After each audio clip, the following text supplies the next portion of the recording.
Junior ஆண்கள் உலகக்கோப்பை 2025 hockey போட்டிகள் வரும் 28ஆம் தேதி முதல் டிசம்பர் 10ஆம் தேதி வரை சென்னை மற்றும் மதுரையில் நடைபெற உள்ளது. உலகின் தலைச்சிறந்த 24 அணிகள் பங்கேற்கும் இந்த போட்டிகளை தமிழக அரசு விளையாட்டு மேம்பாட்டு ஆணையமும் இந்திய ஹாக்கி சம்மேளனமும் இணைந்து நடத்துகின்றன.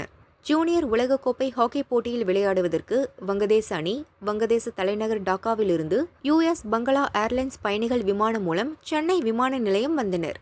அவர்களை தமிழக அரசு விளையாட்டு மேம்பாட்டு ஆணையம் ஆரத்தி எடுத்து மேளதாளங்கள் முழங்க ஒயிலாட்டம் மயிலாட்டத்துடன் மாலை அணிவித்து உற்சாகமாக வரவேற்பு அளித்தனர். பின்னர் அங்கிருந்து நட்சத்திர விடுதிக்கு சொகுசு பஸ் மூலம் அழைத்து சென்றனர். வங்கதேச அணியினர் 15 வீரர்களும் உதவியாளர்கள் மற்றும் 2 பயிற்சியாளர்கள் என 20 பேர் வந்துள்ளனர். நட்சத்திர விடுதியில் ஓய்வெடுக்கும் அவர்கள் பயிற்சியிலும் ஈடுபட உள்ளனர். அதனைத் தொடர்ந்து 28ஆம் தேதி துவங்கும் போட்டிகளில் பங்கேற்கின்றனர்.